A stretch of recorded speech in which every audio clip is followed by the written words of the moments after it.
계속해서 구약 성경 히브리어 문법 명사의 성 부분에 있어서 지난 시간에 우리가 교재의 하이라이트를 제가 해놨듯이 남성 복수 명사 엘로힘이라는 것에 대해서 계속 지금 설명을 해 나가는 중에 있습니다. 제가 목에 좀 감기가 와서 목소리가 좀 예전 같지가 않습니다. 그래서 들으시는 분들께서 조금 불편하실 수도 있을 텐데 양해해 주시고 잘 들어주시면 감사하겠습니다. 지난 시간에 우리가 엘로힘이라고 하는 남성 복수 명사를 공부하는 중에 있습니다. 문법적인 내용은 우리가 남성이라고 하는 것은 파신기호 M을 사용하는데요. M이라고 하는 남성 명사의 역할은 속성적인 입장이다. 즉 속성적인 입장이라는 것은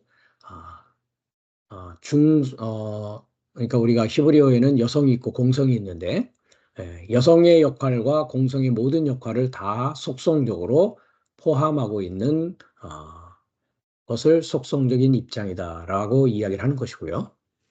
그 다음에 이제 남성이라는 명사는 주는 역할이다. 그 준다는 것은 곧 무엇이냐? 사역자의 개념을 나타낸다라고 했습니다. 이것은 그 구약 히브리어뿐만 아니라 신약 성경에 있어서 헬라어도 역시 성을 가지고 있기 때문에 히브리어의 남성과 신약 성경 헬라어의 남성은 동일한 이런 개념을 가지고 우리가 성경을 이해해야 된다라는 것입니다. 그리고 이제 남성에 있어서는 남성 명사뿐만 아니라 여성 명사도 마찬가지입니다만은 단수가 있고 복수가 있습니다. 그리고 유일하게 또 히브리어에는 쌍수라는 것이 존재한다라고 지난 시간에 쌍수를 어떻게 볼 것이냐, 복수를 어떻게 볼 것이냐 이런 내용을 가지고 우리가 공부를 한 바가 있습니다. 문법적인 면에 있어서 남성 복수 엘로힘이라는 것은 엘이라고 하는 하나님, 그 다음에 요드맴이 붙어가지고 그 요드맴이라는 것이 전미되어져서 문법적인 용어로는 그러니까 꼬리 부분, 마지막 부분에 붙어서 단수 명사에 붙어서 쌍수나 복수를 만들게 된다라는 것이 이제 문법적인 지금까지의 해설이었습니다. 그렇다면은 지난 시간에 이어지는 말씀의 내용입니다만은 엘로힘이라는 것을 우리가 어떻게 이해할 것이냐라는 부분을 가지고 맨 처음에 그 단어가 나오는 것이 창세기 1장 1절이다라고 했습니다. 창세기 1장 1절.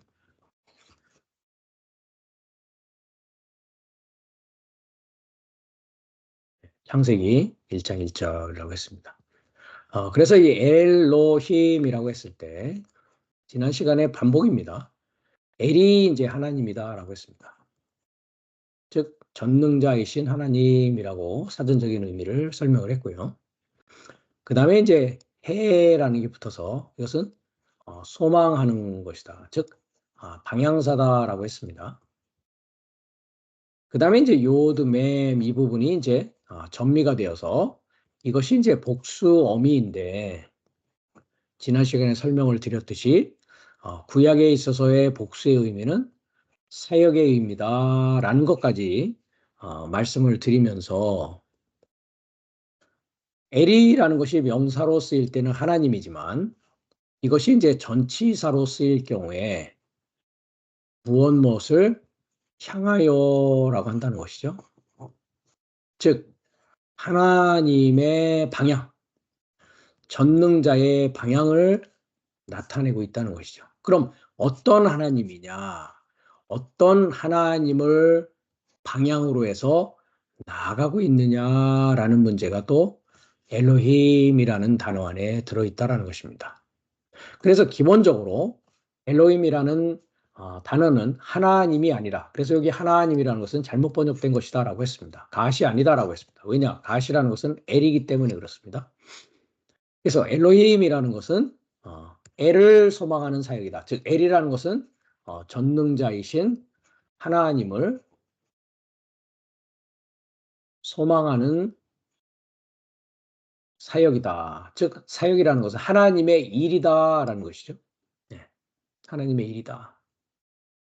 그런데 문제는 금방 얘기했듯이 어떤 애를 향하여 사역하고 나아가느냐 하는 문제를 또 우리가 생각해 봐야 된다는 것입니다. 왜냐하면 엘로힘에 접두되어지는 것들이 성경을 보면 나오더라는 것이죠. 그래서 엘로힘 앞에 카프가 접두가 되어져서 켈로힘이라는 게 나옵니다. 이 카프는 전치사로 역시 쓰여지는데요. 뭐뭐와 같이라는 뜻입니다. 뭐뭐와 같이. 그러니까 뭡니까? 켈로힘 하면은 전능자를 소망하는 사역과 같이라는 뜻이란 말이죠. 그것이 이제 어디에 나오냐 봤더니 창세기 3장 5절에 그 켈로힘이라는 것이 나오더라는 것이죠. 한번 가보겠습니다. 창세기 3장 5절인데요. 우리가 1절부터 보면 여호와 하나님이 지으신 들짐승 중에 뱀이 가장 간교하더라. 뱀이 여자에게 물어가로되 하나님이 참으로 너희더러 동산 모든 나무의 실과를 먹지 말라 하시더냐 했습니다. 거짓말이죠.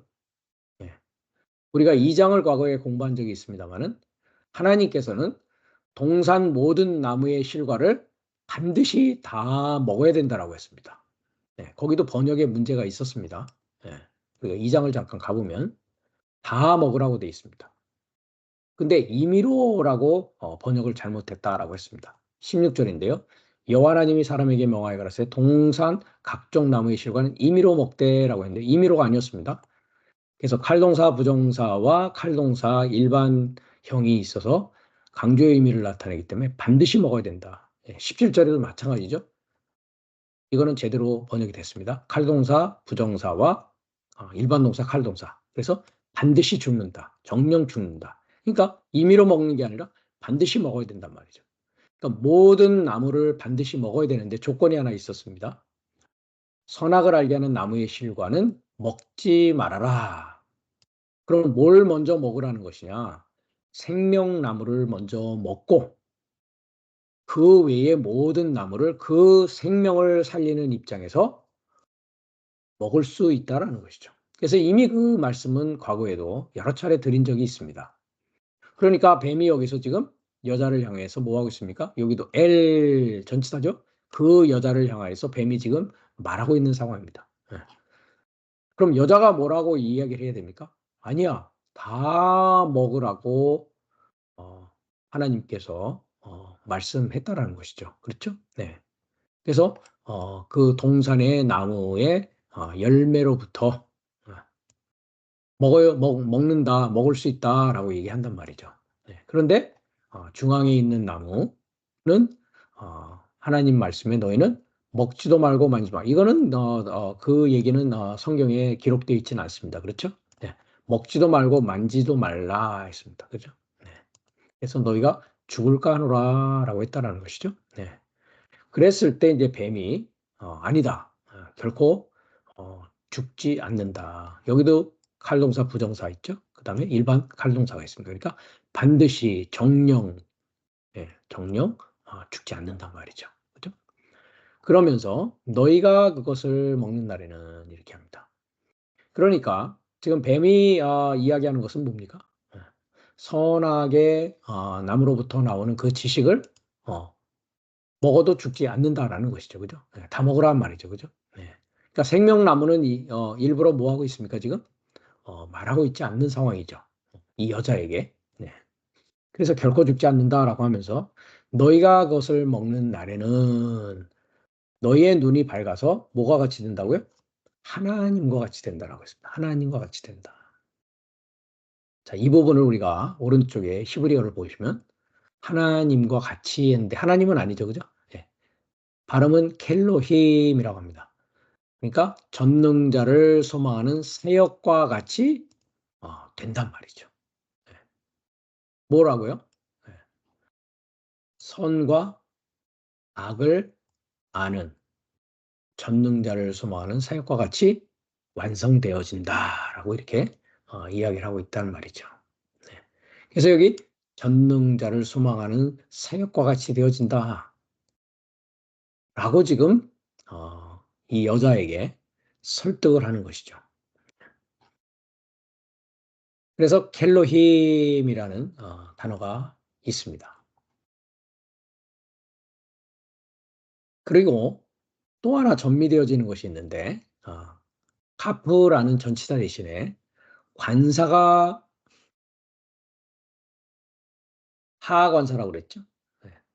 그래서 이것은 이제 관사입니다. 관사. 앞에 해가 붙을 경우에 관사 또는 의문사로 쓰이는데 그래서 하, 엘로, 힘이라는 단어들이 나옵니다. 그러면 어떻게 해석이 가능합니까? 네. 관사니까 뭡니까? 그 전능자, 즉 그 하나님을 말하겠죠. 여기서 그 하나님이라는 것은 유일하신 참 하나님을 의미합니다. 그래서 그 전능자를 소망하는 사역이다 이렇게 한다는 것이죠. 그러니까 여기에는 정관사가 빠져 있는 상황에서 어떤 하나님과 같이 되느냐에 대한 우리가 하나님의 방향이란 말이죠.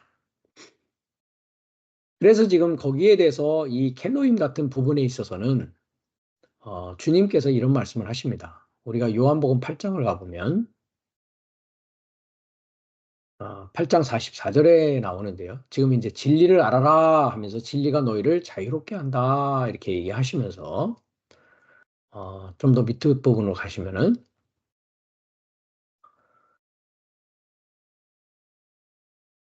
어찌하여 내 말을 깨닫지 못하느냐. 즉 주님의 말씀은 진리입니다. 그렇죠? 네.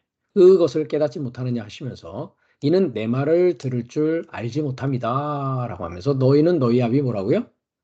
아귀에게서 났다라고 합니다. 그러니까 이 말을 듣는 유대인들에게 이 말은 청천벽력과 같은 말씀이라고 할 수 있겠죠. 그렇죠? 이들은 자신들이 믿는 하나님이 마귀 하나님이라는 것을 꿈엔들 생각해 봤겠습니까? 그렇죠? 네. 그런데 주님의 말씀을 깨닫지 못하고 주님의 말씀을 들을 줄 알지 못한다라는 것은 무엇 때문이시다? 무엇 때문이다? 너희 아비가 마귀이기 때문에 그렇다. 너희 아비의 욕심을 너희도 행하고자 하는 것이고 처음부터 살인한 자다라고 했습니다. 이 처음부터 살인한 것에 대해서는 우리가 고린도후서 11장에 가서 마귀가 사탄이 이브를 속였는데 다른 예수, 다른 복음, 다른 영을 줌으로써 말씀을 가지고 죽을 수밖에 없는 자로 만드는 것을 살인했다라고 하는 것입니다. 그 얘기는 진리가 그 속에 없으므로 진리에 서지 못하고 그러니까 자유인이 되지 못하고 뭐가 된 겁니까? 지난 시간에도 이 얘기했지만 죄의 종이 되어지는 것이죠. 죄라는 것은 뭡니까? 결론을 알지 못하고 결말에 이르지 못하는 것을 죄다라고 했습니다. 그래서 진리에 서지 못하고 거짓을 말할 때마다 제 것으로 말하나니 이는 저가 거짓말쟁이고 거짓의 아비가 되었다. 내가 진리를 말하므로 너희가 나를 믿지 않는다. 그러니까 주님이 제시하는 엘의 방향과 엘의 하나님 전능자의 방향과 유대인들이 믿는 엘의 방향이 어떻습니까? 서로 다르단 말이죠. 그래서 하 엘로힘이라는 단어가 나오는 겁니다. 그 전능자의 방향으로 그 하나님을 소망하는 사역이어야 된다는 것이죠. 그것이 우리가 히브리서 11장을 가면 신약에 믿음으로 에녹은 믿음으로 노아는 믿음으로 아브라함은 믿음으로 이삭은 야곱은 하면서 믿음으로 했던 그 모든 믿음의 선진들이 어떤 길을 걸어갔느냐. 참된 유일하신 참 하나님 그 애를 소망하는 사역의 길을 걸어갔다라는 것이죠. 그래서 우리가 예전에도 창세기 5장 24절을 가지고 그것은 휴거교리가 아니다라는 입장에서 제가 말씀을 드린 적이 있었는데요. 그 에녹의 사건에서 우리가 창세기 5장 24절을 가면 이것은 사실 반복입니다. 이것 우리가 이미 번역을 했고 휴거의 내용이 아니다라는 것도 우리가 장시간에 걸쳐서 설명을 드렸습니다. 자, 여기 보시면 뭐 되어 있습니까? 하 엘로힘 이렇게 돼 있죠. 하 엘로힘. 그러니까 관사가 있죠.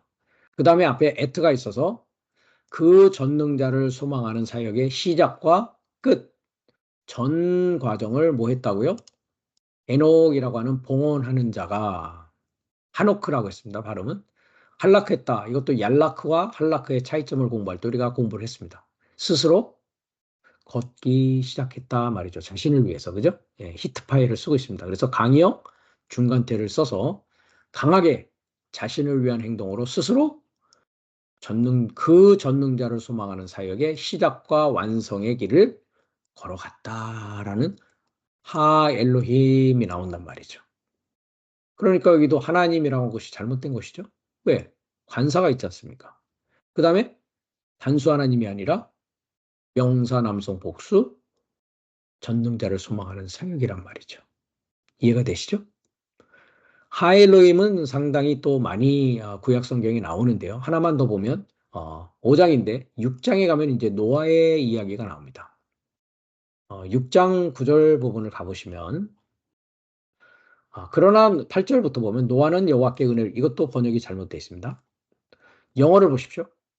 노아는 발견했다. 뭐를요? 은혜를 발견했다. In the eyes of the Lord는 예호바입니다. 오른쪽으로 보시면 예호바. 즉 실체를 소망하기 위해서 존재하기 시작하는 이라고 해서 제가 그냥 짧게 실체를 소망하시는 분 했습니다. 내 안에서 내가 실체가 되기를 소망하고 계시는 분, 그 뜻이 예호바라고 하는 히브리어의 그 발음이라고 했습니다. 그러니까 예호바의 눈 아닙니다. 인이니까. 여기서 보면 바 에이네이 했습니다. 아인이죠. 아인. 눈이라는 것은 쌍수로 되어 있습니다. 그래서 눈 안에서 은혜를 칼동사 완료입니다. 은혜를 발견하였다라는 것이죠. 눈 안에서 은혜를 발견했다는 것이죠. 그래서 아인이라는 것이 눈으로 쓰여지기도 하고 파운틴, 즉 나를 믿는 자는 그 배에서 생수가 날 것이다 라고 하는 파운틴으로 쓰여지기도 합니다. 자, 5869를 잠깐 가보시면 나온 김에 5869입니다. 파운틴 하면은 샘이죠, 샘. 그죠? 그래서 눈, 샘. 샘이 곧 뭐냐? 눈이다. 그러니까 여호와의 눈에서 생명의 샘을 발견한 것이죠. 그게 하나님의 은혜를 발견한 것이다 라고 이야기하고 있단 말이죠. 그 결과가 이제 9절입니다. 그 은혜를 입고 은혜를 발견함으로 말미암아 하나님의 샘을 발견함으로 말미암아 노아의 사족이다 했고 여기 지네어지라고 했는데 오른쪽을 보면 톨레다라고 했습니다. 톨레다라는 것은 출생입니다. 잠깐 사전을 열면 네모 박스 안에 사적이라고 되는 톨레다라고 뭡니까? 출생, 계보, 가족 이렇게 했는데 출생입니다. 출생. 그러니까 노아의 출생은 이것이다 라고 하면서 노아는 뭐냐? 의로운 이시 장성한 남자요 완전한 존재로 존재했다. 그 시대 안에서. 그러면서 보십시오. 아까 에녹처럼 뭐 합니까? 엣, 하, 엘로힘 하면서 히트파일로 할라크했다라고 하지 않습니까? 그래서 그가가 아닙니다. 노아가 그 전능자를 소망하는 사역의 시작과 완성의 전체를 역시 스스로 걸었다. 그것이 어떤 자다? 의로운 남자다. 인이라고 했는데 이씨라는 것은 장성한 남자입니다. 의로운 남자이고 완전한 남자이다. 즉 일곱 날을 걸을 수 있었던 시작과 완성의 그 전능자를 소망하는 사역의 길을 걸었던 자다라고 성경은 지금 히브리 성경은 이야기하고 있다라는 것입니다.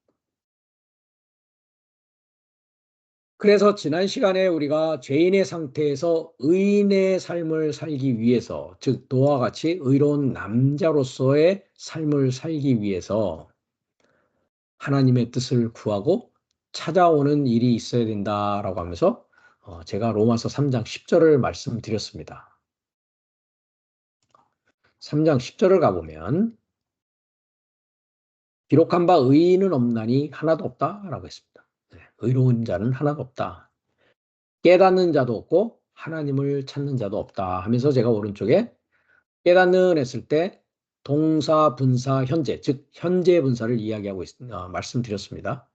그러니까 현재 분사라는 것은 계속적이고 반복적이고 습관적인 액션, 동사를 말한단 말이죠. 그래서 습관적으로 계속적으로 반복적으로 깨닫고 그 다음에 여기서는 찾는 역시 현재 분사입니다.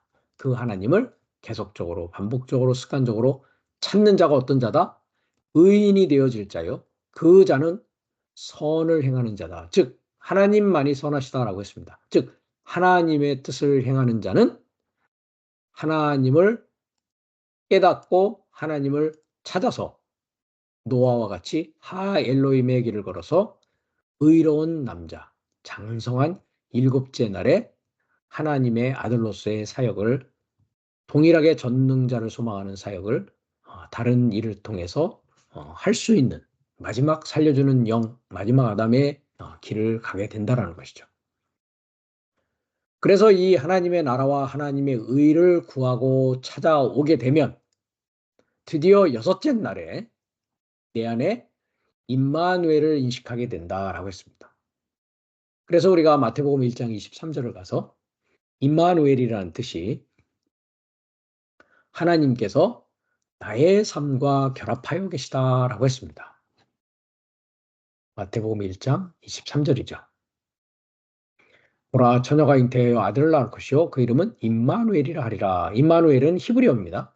이를 번역한즉 이것을 헬라어인 신약으로 번역하니까 하나님이 우리와 함께 계신다가 아닙니다. 오른쪽을 보시면 우리와가 1인칭 복수입니다.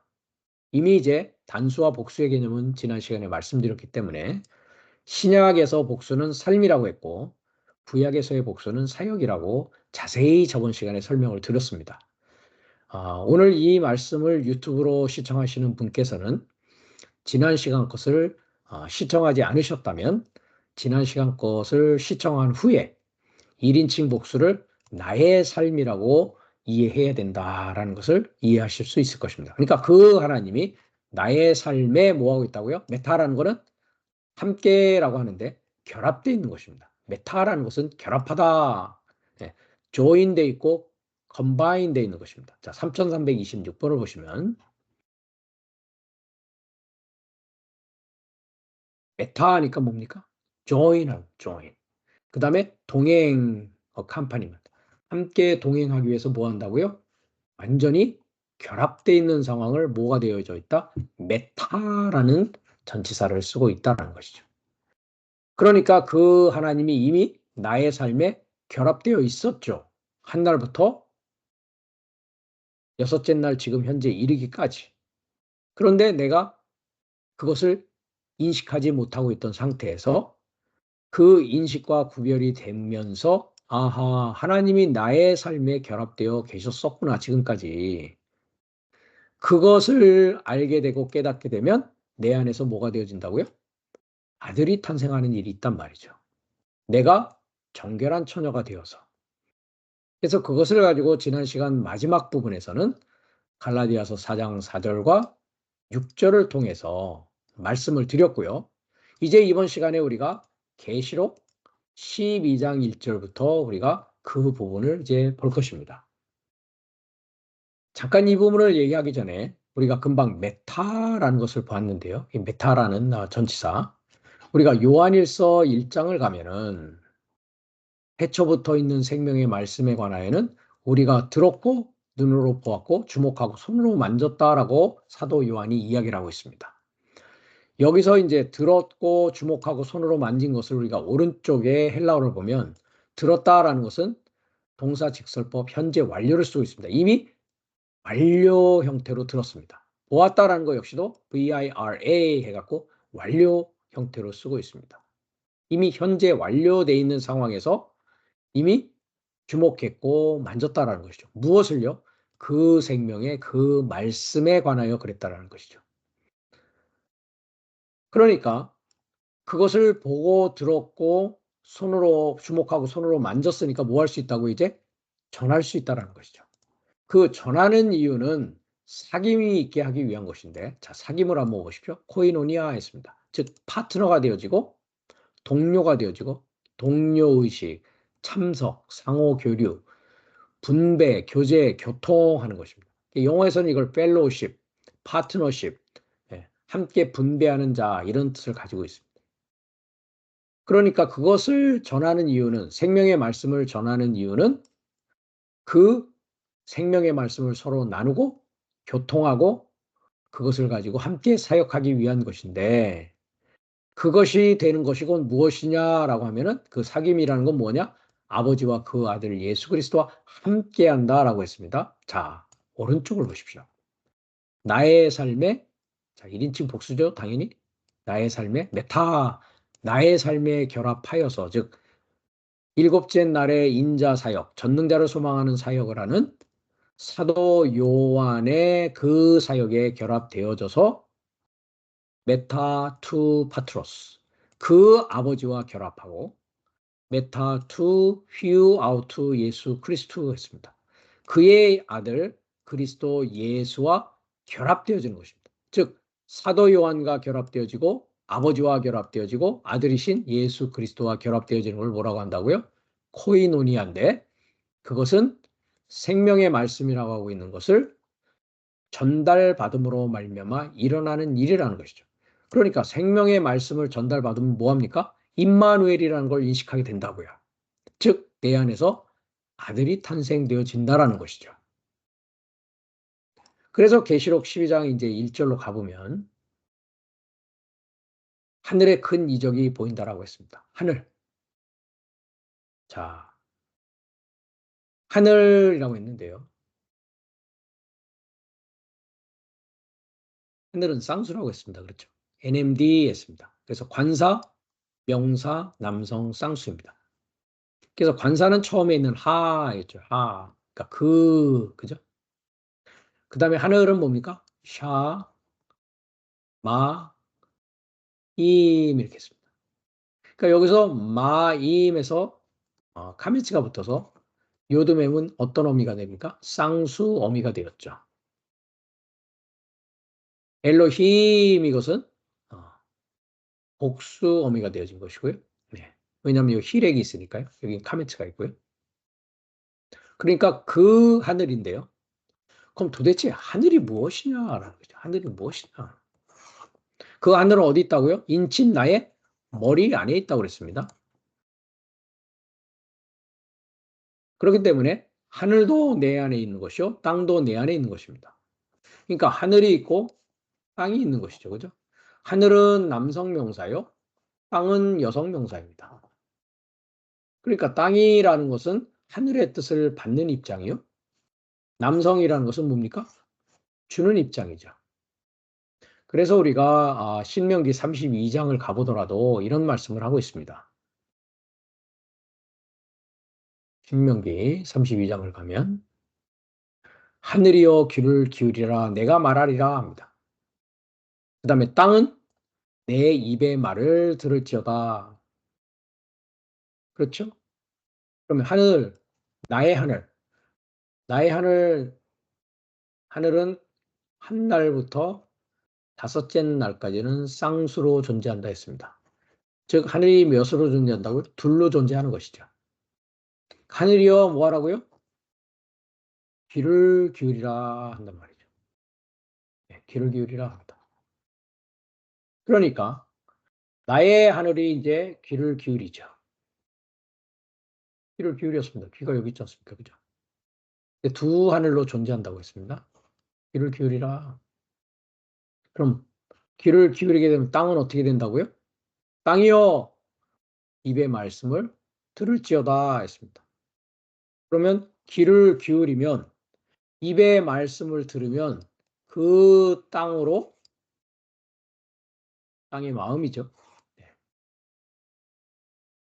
귀를 기울여서 말씀의 씨가 마음밭에 떨어지게 된다는 것이죠. 그래서 땅은 뭡니까? 여성은 뭡니까? 받는 입장이다 했습니다. 그죠? 그 말씀을 받으면 어떻게 됩니까? 거기에 대한 결과가 나타나게 되겠죠. 이 얘기입니다. 그러니까 하늘도 내 안에 있고 땅도 내 안에 있죠. 그런데 그 땅이 하늘의 뜻을 받는데 얼마나 걸린다고요? 그래서 하늘에서는 비가 내립니다. 이슬이 내리고, 비는 교훈이라고 했고, 그 말은, 하늘의 말은 이슬이기 때문에 연한 풀 위에 가는 비요 채소 위에 단비로다라고 있습니다. 이것을 이제 받는 것이죠. 그런데 하늘이 쌍수로 존재하다 보니까 내 마음이 땅이 어둡고 흑암이고 혼돈 상태가 다섯째 날까지 계속 진행되더란 말이죠. 인식과 구별이 끝나지 않았으니까. 그래서 땅은 어두울 수밖에 없는 것입니다. 다섯째 날까지. 그래서 주님께서 이제 요나의 비유를 드시면서 이런 말씀을 하시죠, 우리가. 한글은 잘못되어 있습니다. 12장 39절을 가보시면 예수께서 대답하여 가라사대 악하고 음란한 세대가 표적을 구하나 선지자 요나의 표적밖에는 보일 표적이 없다 하면서 요나가 밤낮 사흘을 큰 물고기 뱃속에 있었던 것 같이 인자도 밤낮 사흘을 땅속이라고 했는데 땅속을 보십시오. 오른쪽을 보시면 헬라 엔테 카르디아 테스게스입니다. 속입니까? 카르디아, 영어는 하트라고 돼 있죠. 마음입니다. 그 땅의 마음 안에 인자가 3일 3낫을 입는단 말이죠. 요나가 물고기 뱃속에 있었던 것 같이. 이 부분에 대해서도 우리가 헬라어 문법 시간에 예문을 가지고 숫자 3을 어떻게 이해할 것이냐 가지고 이것도 한 5시간 정도 우리가 공부를 했습니다. 네. 그 정도로 공부를 해야 밤 사흘, 낮 사흘이 무엇이고 물고기가 무엇이고 물고기 뱃속에 있던 것이 무엇이고 땅의 마음에 있다는 것이 도대체 무엇이냐라는 것을 다 이해할 수 있단 말이죠. 그것은 우리가 헬라어 문법 시간에 이미 공부한 바 있고요. 그래서 땅 속이 아니라 어디라고요? 땅의 마음이란 말이죠.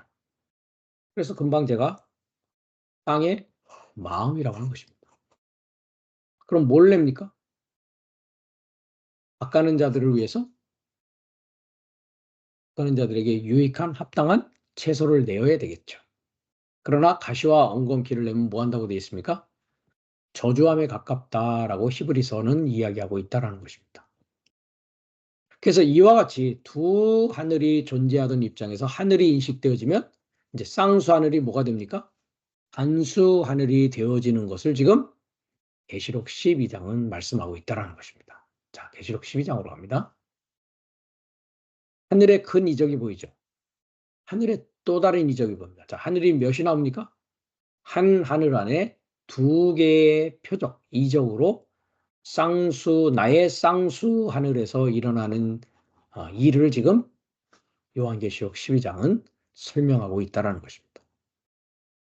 여기 보니까 내 하늘에 이 이적이 보이고 내 하늘에 또 다른 이적이 지금 보이고 있는데, 즉 쌍수 하늘의 상황이 설명되어지고 있는데 해를 입은 한 여자가 있다라고 했습니다.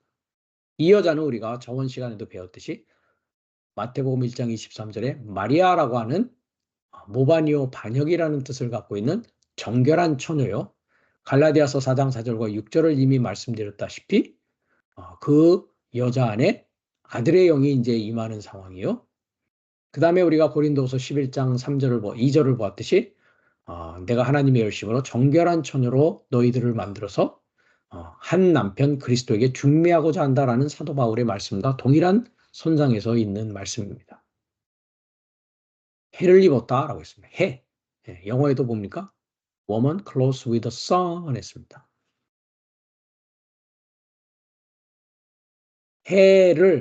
그 태양을 페리발로 했는데 뭡니까? 분사 현재 완료입니다. 이미 현재 완료된 상황으로 입고 있는 여자란 말이죠. 이 여자는 정결한 처녀 바로 여섯째 날에 나 자신입니다. 임마누엘 상태에 있는 나란 말이죠. 그것을 인식한 나란 말이죠. 그럼 도대체 해라는 것이 무엇이냐? 우리가 시편 19장 5절을 가면 지금 엘로힘의 사역이 한 날에서 다섯째 날을 통해서 이제 여섯째 날에 어떻게 하나님의 전능자를 소망하는 사역이 이루어지고 있느냐, 이걸 설명하기 위해서 지금 우리가 공부하는 겁니다. 그 포인트를 여러분들이 놓치시면 안 됩니다. 이것이 엘로힘의 사역입니다. 전능자를 소망하는 사역이란 말이죠. 자, 19장 5절을 보시면 1절부터 보겠습니다.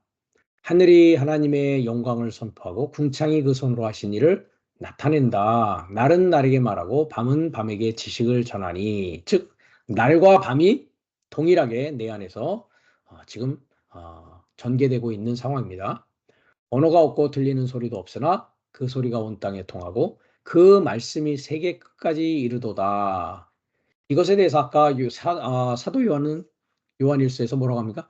생명의 말씀에 관하여는 하는 그 말씀입니다. 하나님이 해를 위하여, 선입니다. 해를 위하여 하늘의 장막을 베푸셨도다. 해는 그 방에서 나오는, 즉 장막에서 나오는 뭐라고요? 신랑과 같다. 죄송합니다. 해는 신랑입니다. 신랑이 누구입니까? 그리스도 예수란 말이죠. 그래서 그 길을 달리기 기뻐하는 장사 같아서 strongman, 강한 남자 strongman을 얘기하고 있습니다. 장사다. 장사. 예. 그래서 기보를 합니다. 기보를 하는 것은 강한 남자, 즉 용사라고 합니다. 용사. 예, 장사라고 했는데요. 예, 장사와 같아서 하늘 이 끝에서 나와서 하늘 저 끝까지 운행하며 라고 합니다. 해는 누구라고요? 신랑입니다. 신랑. 그러니까 지금 여섯째 날에 마리아라고 하고 있는 정결한 처녀가 된 내 하늘 안에 이제 신랑을 내가 뭐 하고 있습니까? 입게 된단 말이죠. 그 신랑은 어디에서 나왔습니까? 하나님의 장막에서 나왔죠. 말씀이 내 안에서 이제 선포되어지기 시작한다는 것입니다. 그 다음에 달 아래에는 뭐가 있다고요? 달이 있다라고 했습니다. 달. 달이 뭘까요? 달. 달에 관해서는 우리가 시편을 가봐야 됩니다. 시편 89편 37절을 가보시면 그 후손이 장구하고 36절부터 합니다. 그 후손이 장구하고 그 위는 해같이 내 앞에 항상 있으며 해는 뭐라고 했습니까? 네, 신랑이다 했습니다. 그리스도 예수다 했습니다. 또 궁창에 아까 하늘이 하나님의 영광을 선포하고 궁창이 그 하나님의 하신 일을 나타낸다라고 했습니다. 그러니까 궁창 하나님의 일을 나타내는 증인이다 말이죠. 증인이 뭐다? 달입니다. 달이 뭐다? 궁창이요 궁창의 증인입니다. 그러니까 증인들이 어디에 있습니까?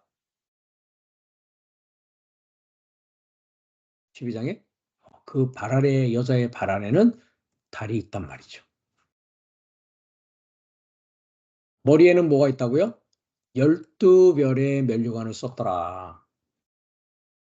다시 한번 말씀드립니다. 엘로힘의 사역이 여섯째 날에 이제 나라고 하는 정결한 여자에게 하늘의 이적으로 나타나게 되는데 신랑을 내가 입고 즉 신랑을 만나고 생명의 말씀을 만나고 나의 발 아래는 달과 같이 빛나는 증인들의 삶이 있고 그 증인들은 누구입니까 그러면? 히브리서에 있죠. 히브리서 11장에 믿음으로 아벨은 믿음으로가 나온 다음에 12장 1절에 뭐라고 합니까? 구름같이 둘러싼 허다한 증인 이들이 달입니다. 이해가 되셨죠? 일이 나에게 여섯째 날에 일어난다라는 것입니다. 일이 안 일어났다. 이 일이 아직 나에게 임하지 않았다. 이것이 뭔가 계시록 12장 1절이 무슨 얘기를 하는 것인지 몰랐던 사람들은 지금도 또 모르고 있는 사람들은 아직 여섯째 날이 되지 않은 자들입니다. 성경은 이와 같이 정확한 나의 상태와 나의 위치를 알려주고 제시하고 있더라는 것이죠. 이것들이 다 비밀이 풀려져야 되는 것입니다. 이와 같이. 그래서 12별의 면류관이 있다라고 합니다. 그럼 12이라는 것은 무엇입니까? 모든 성경의 숫자는 어떻게 해야 된다고요? 수학적으로 이해할 것이 아니라 의미적으로 보아야 된다라고 했습니다. 자, 12라면 도데카라고 하는데요. 도라고 하는 둘과 데카라고 하는 열입니다. 그렇죠. 12는 열과 둘이지 않습니까? 히브리어에서 열은 아사르라고 합니다. 아사르. 6240번인데요.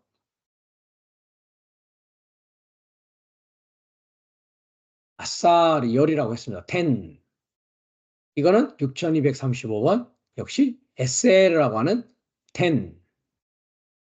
또 어디서 오느냐? 6237번. 11조 하다라는 것을 씁니다. 10. 아사르. 이거는 또 6238번 동일한 축척하다, 자라나다, 그 다음에 부하게 만들어지고 부하게 되다라는 뜻입니다. 그러면 이 여자는 지금 12별이라고 했죠. 면류관이. 머리에 쓴 면류관이요. 그러니까 열이라는 건 금방 뭐라고요? 부하게 되는 것입니다. 이제 부자가 된 것입니다. 어떤 부자요?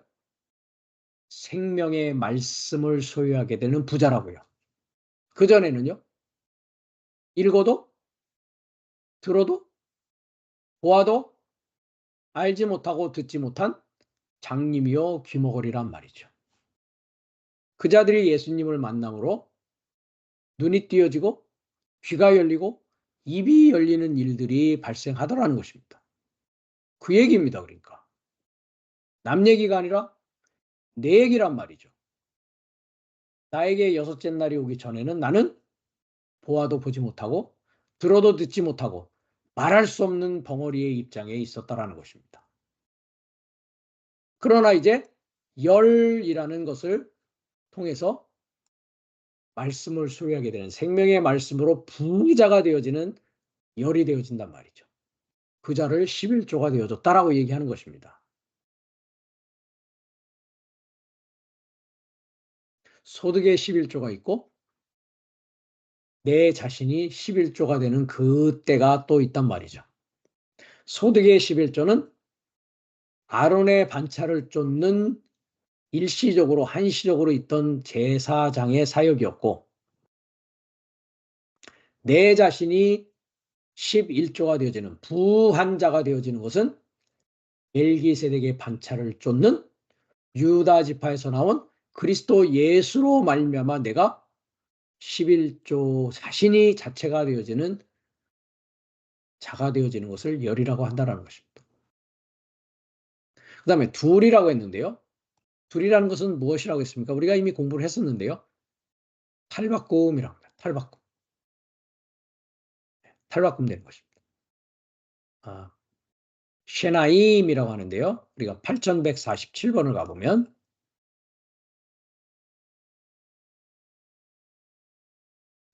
둘 하니까 뭡니까?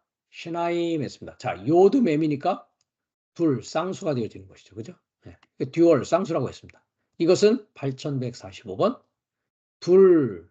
둘이라는 것은 뭐다? 다시 또는 다른 것인데 8138번으로 가니까 겹쳐져 있는 것이요. 복사되어진 것이요. transform, alter, 변경되어지고 변화되어지는 것이다 라고 했습니다. 그래서 저는 이것을 뭐라고 표현을 합니까? 탈바꿈되는 것이다. 그러면 열둘이라는 뜻은 숫자적인 열둘이 아니고 부한 것으로 탈바꿈되어지는 별의 면류관을 이 여자가 내가 쓰고 있는 상태를 이야기하고 있다는 것입니다. 나의 하늘에서 일어난 일이라는 것이죠. 이 일이 있게 되면 여섯째 인이 떨어진 상태가 되어지는 것입니다. 다시 12장으로 오겠지만 우리가 6장에 가보면 이제 여섯째 인이 떨어지면, 즉 내 안에서 하늘에 대한 인식이 되어지면, 여섯째 인이 떨어지면 지진이 나죠. 왜? 과거에 내가 알고 있던 지식과 지금 내가 해와 달과 12별을 통해서 그리스도 예수의 지식을 갖게 되니까 내 안에서 뭐가 일어납니까? 지진이 일어나죠. 그리고 나의 신랑 노릇했던 자들이 어떻게 됩니까? 이제 더 이상 밝게 빛나지 못하고 그 지식은 생명의 말씀이 아니라 너희 아버지는 마귀다라고 했던 거짓말이 되어버리고 살인 당한 자가 되어졌다는 것을 알고 있단 말이죠. 그들로 인해서. 그러니까 해가 어떻게 됩니까? 더 이상 이 해는 빛날 수가 없습니다. 그리스도 예수의 해가 내 안에서 떠오르니까. 그 다음에 달이 어떻게 됩니까? 지금까지 나에게 증인과 증언을 했던 그 자들이 다 죽는단 말이죠. 피같이 되어진단 말이죠. 그 다음에 내 하늘에 있던 별들이 어떻게 됩니까? 무화과 나무가 대풍에 흔들려. 대풍이 뭡니까? 일곱째 나팔은 큰 바람으로 나에게 온단 말이죠. 그러니까 큰 대풍이죠. 대풍에 흔들려서 선과 실이 완전히 익지 않은 거죠. 떨어지는 것 같이 별들이 어떻게 됩니까? 떨어집니다. 그래서 나의 첫째 하늘은 어떻게 됩니까? 첫째 하늘은 이제 떠나갑니다. 이 여섯째 인이 해와 달과 별이 다 떨어지고 12장에 신랑인 그리스도 예수의 해, 히브리서 11장에 나오는 믿음으로 아벨은 믿음으로 에녹은 하는 그 증인들이 내 안에서 이해되어지고 떠오르고, 그 다음에 부함으로 탈바꿈되는 별들이 다시 내게 나타나기 시작한다는 것이죠. 그럼 이 별은 뭡니까? 우리가 다니엘서를 가보면 다니엘서 12장에 그때에 했습니다. 이때는 언제입니까? 여섯째 날이죠. 네 민족을 호위하는 대군 미가엘이 일어날 것이요 했습니다. 자, 미가엘을 보십시오. 미카엘. 미라고 하는 것은 누가, 아까 켈로힘 했을 때 뭡니까? 같다, 뭐뭐와 같다. 전능자 하나님. 즉 누가 전능자 하나님과 같은가? 어떤 엘의 방향을 내가 지금까지 추구해 왔던가? 어떤 하나님, 어떤 전능자를 내가 발견하고자 했던가라는 것을 정확히 인식하는 것이 바로 미가엘이라고 하는 이 하나님의 사자를 만나면서 일어나는 일이라는 것이죠. 이 미가엘은 일곱째 나팔을 부는 자는 미가엘이라고 하는 것입니다. 자, 4317번인데요.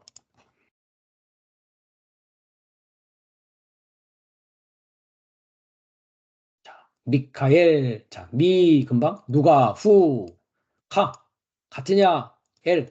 하나님과 같으냐?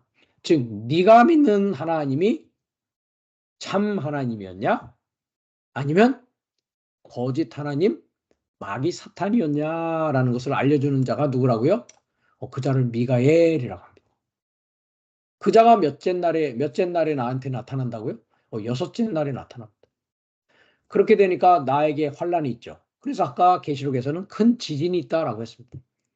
내가 알고 있던 지식과 미가엘이라고 하는 일곱째 날 나팔을 부는 사자로부터 듣는 생명의 말씀의 지식은 전혀 다른 내용이었고, 남 얘기를 하는 것이 아니라 내 안에서 벌어진 일이었고 나에게 그 일이 지금 일어나고 있는 것을 알게 된단 말이죠.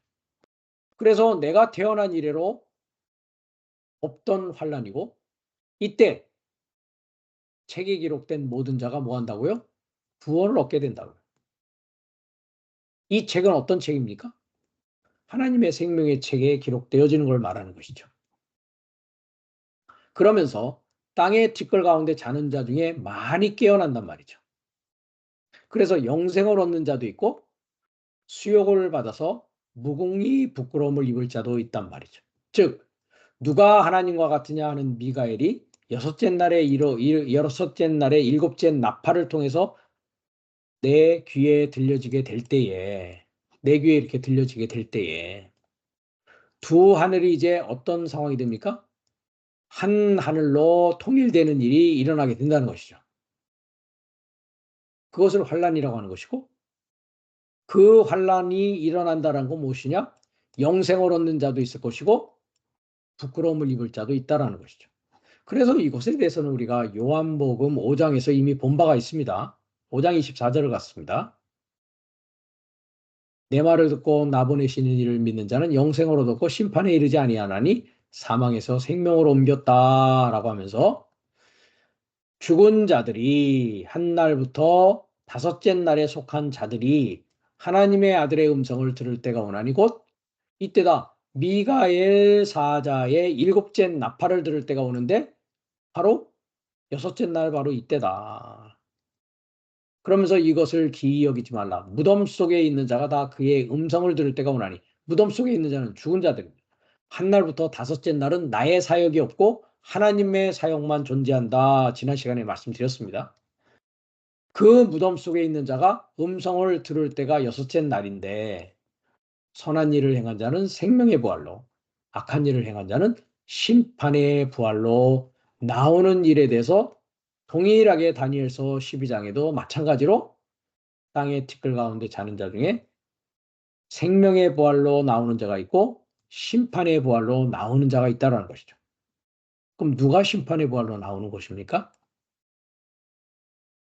하늘이여 귀를 기울이라 땅이여 그의 말을 들으라 하는 이 과정으로 통해서 진리가 너희를 자유케 하리라 하는 그 상황 가운데 나아가지 못하고 나의 말을 이해하지 못하고 나의 말을 들을 수 없다라고 주님께서 책망하시면서 너희 아버지는 마귀다라고 하는 그 자들이 그런 입장에 처하게 된다는 것입니다. 그자가 나의 나냐? 내가 어떤 상황 가운데 지금 처해 있냐라는 것을 정확하게 성경은 이와 같이 이야기하고 있다는 것입니다. 그러면서 지혜 있는 자는 궁창의 빛과 같이 빛날 것이요. 많은 사람을 옳은 대로 돌아오게 한 자는 뭐라고요? 별과 같이 영원토록 비추리라 합니다. 이 별이 어떤 별입니까? 지금 우리가 보고 있는 계시록 12장 1절에 12별, 부하게 탈바꿈된 많은 사람을 의롭게 하는 자로 만들 수 있는 그 별이 내 안에서 비추기 시작하는 때라는 것이죠. 그러면서 다니엘아라고 합니다. 다니엘이라는 뜻은 하나님이죠. 심판의 하나님이다라는 뜻입니다. 심판의 하나님. 단이라는 것은 심판이라는 뜻입니다. 그러니까 심판의 하나님아. 그럼 누가 심판의 하나님입니까? 이 말을 들을 수 없고 이해하지 못하는 자는 생명의 부활이 아니라 심판의 부활로 나오는 것입니다. 그러면서 마지막 때까지 이 말을 간수하고 합니다. 마지막 때는 언제입니까? 그러면 지금 그때 여섯째 날 때까지 이 말을 간수하고 이거를 봉합하라 했습니다. 즉 여섯째 날이 되기 전까지는 들어도 듣지 못하고 보아도 보지 못하는 상황 가운데 있게 된다는 것이죠. 하늘에 대한 인식이 되지 않은 상황이란 말입니다. 하늘에 대한 인식이. 그러면 아까도 우리가 잠깐 이야기했듯이 두 하늘이고 쌍수로 존재하는데 하늘이라는 것을 어떻게 이해할 것이냐의 문제가 또 있습니다. 우리가 계속 계시록 12장 1절을 계속 해나가기 전에 잠깐 우리가 샤마임 했습니다. 샤마임 했는데요. 첫째는 셈입니다. 셈이라는 것은 이름입니다. 그다음에 요드맴이 있으니까 쌍수입니다. 그러니까 뭡니까? 두 이름이라는 것이죠. 그러니까 하늘에는 두 이름이 존재하고 있다는 것입니다. 그러니까 어떤 이름이 참 이름이냐라는 것을 구별하지 못하는 것이죠. 그래서 아까도 말씀드렸다시피 사도 바울이 뭐합니까? 다른 예수를 이야기하는 것입니다. 다른 예수. 그럼 참 예수와 다른 예수를 구별하지 못한단 말이에요. 왜? 두 이름이 내 하늘 안에 존재하고 있기 때문입니다. 참 하나님과 다른 하나님, 엘의 방향의 다른 하나님을 구별하지 못하는 것이죠. 자, 예수가 뭐라고 그랬습니까? 구원의 실체라고 했습니다. 즉 예호바는 실체를 소망하는 자인데 실체를 소망하는 예호바께서 구원의 실체로서 나타난 자를 예수라고 합니다. 이거는 고유명사가 아니라고 했습니다. 우리 모두는 다 구원의 실체, 일곱째 날에 인자의 사역을 하는 자는 다 예수입니다. 그래서 우리가 계시록 2장과 계시록 3장을 가보면 새 이름을 준다라고 되어 있습니다. 새 이름. 즉 내 이름으로 사는 것이 아니라 예수의 이름으로 사는 자가 된단 말이죠. 그런데 그 예수를 역사적인 예수, 2025년 전에 유대 땅 베들레헴에서 3년 반의 공생애를 살다가 십자가에 못 박히시고 돌아가시고 부활하셔서 지금은 하늘에 계신 그분, 그래서 다시 온다라고 하는 것을 기다리고 있는 오늘날의 기독교는 참 예수를 알고 있습니까? 다른 예수를 알고 있습니까? 너무나 자명한 사실이죠. 이 사실을 알고 있는 자는 두 이름이 이제 뭡니까? 참 이름, 하나의 이름을 알게 될 것이라는 것이죠. 즉 내 이름으로 살지 않고 새 이름인 예수의 이름으로 살게 되는 그 하늘 삶을 살게 되는 자가 되어진다는 것입니다. 그게 하늘입니다. 두 번째로 쉐밈이 두 이름이라고 한다면 먼저 쉰이라는 것은 이빨입니다. 이빨. 우리가 이제 히브리 알파벳 의미를 통해서 공부를 하게 될 텐데 이빨입니다. 이빨이라는 것은 연마하다라는 걸 갖고 있습니다. 연마하다라고 했죠. 그죠? 예를 들자면 연마하다 하면 칼 같은 걸 뭐 하는 겁니까? 칼을 가는 게 연마하는 거죠. 연막이라고 하지 않습니까? 그죠? 우리가 치약에도 연마제가 들어있다고 그러죠. 그렇죠? 이를 깨끗하게 하기 위해서 연마시키는 것입니다. 그래서 연마하는 것입니다. 그 다음에 마임은 물입니다. 물. 물이라는 것은 하나님의 말씀이요. 하나님의 지식입니다. 그러면 하나님의 진리의 말씀과 진리의 지식을 연마하고 갈고 닦는 곳이 어디다? 하늘이다. 그러니까 하늘이라는 것은 물을 연마하는 곳이니까 물이라는 말씀과 지식을 연마하는 곳이기 때문에 하늘은 뭐 하는 곳이다? 물공장이다라고 얘기하는 것입니다. 즉 비를 내리는 곳입니다. 비는 곧 교훈이다라고 우리가 아까 신명기 32장에서 보았습니다. 그래서 하늘의 의미가 히브리어로는 이와 같이 구약의 하늘은 두 이름이 존재하는 곳이요. 두 가지의 말씀과 두 가지의 지식이 나에게 두 교훈으로 존재하는 곳이란 말이죠. 한 날부터 다섯째 날까지. 여섯째 날에는 이 두 하늘에 대한 인식이 끝나면서 참 이름을 알게 되고 하나님의 참된 말씀과 하나님의 지식을 온전히 내가 받게 되는 일이 땅이 받게 되는 일이 일어나므로 하늘과 땅이 내 안에서 완성되어지는 것을 새 하늘과 새 땅이 되었다라고 이야기하고 있다는 것입니다. 이 상황이 되어지는 것을 지금 계시록 12장 1절은 이야기하고 있다는 것입니다. 이와 같이. 이해가 되셨죠? 이렇게 되면 이제 아들이 내 안에서 일하기 시작하는 일이 생깁니다. 그래서 이 여자는 이제 신랑이라고 하는 해를 입고 히브리서 11장과 12장에 나와 있는 증인들이 나를 감싸고 있고 내 발 아래 있고요. 그 다음에 부함으로 탈바꿈된 의로운 사역으로 나타나는 별들이 있게 되면 이제 내 안에서 뭡니까? 아이가 해산하게 되는 일이 나타난단 말이죠. 즉 아들이 내 안에서 일함으로 말미암아 아들이 탄생하는 일이 되어지는 것이란 말이죠. 그래서 갈라디아서 우리가 보았듯이 아들의 영을 받아서 여자에게 나고 율법 아래서 나는 일이 있더라는 거죠. 그와 동시에 나의 또 다른 하늘에서는 붉은 용이 이제 있습니다. 즉 마귀 사탄이 있단 말이죠. 다른 예수, 다른 영, 다른 복음으로 나를 미혹하고 혼돈시키던 그 자입니다. 머리가 일곱입니다. 일곱이라는 뜻은 맹세하다라는 뜻입니다. 뿔이 뭐라고요? 열이라고요. 말을 아주 잘한다고요. 근데 탈바꿈 됐다 안 됐다. 열둘이 아니라 열이라고요. 세상적인 지식과 세상의 것으로 가득한 자란 말이죠. 머리에는 일곱 면류관이 있습니다.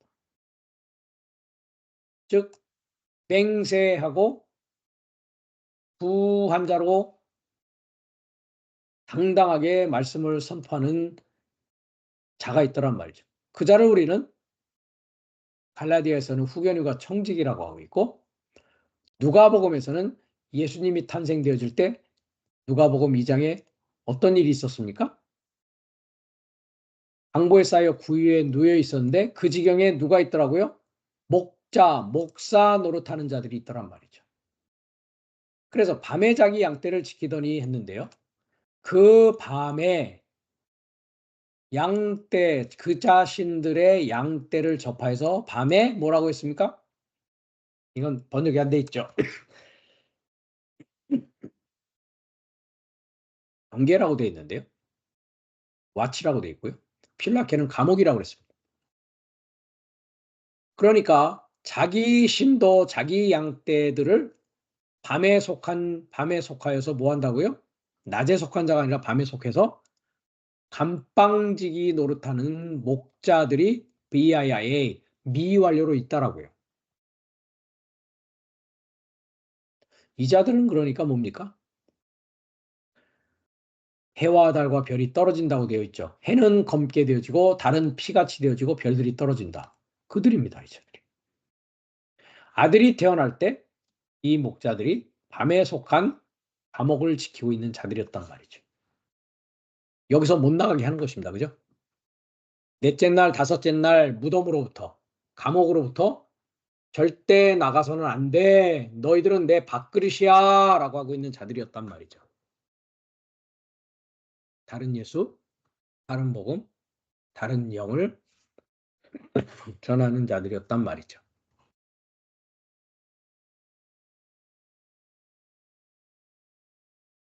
다음 시간은 계속해서 그 나머지 부분 계시록 12장을 중심으로 하나님께서 여섯째 날에 임마누엘로 전능자를 소망하는 사역을 어떻게 해나가고 계시느냐 하는 부분을 계속 공부하는 시간을 갖도록 하겠습니다.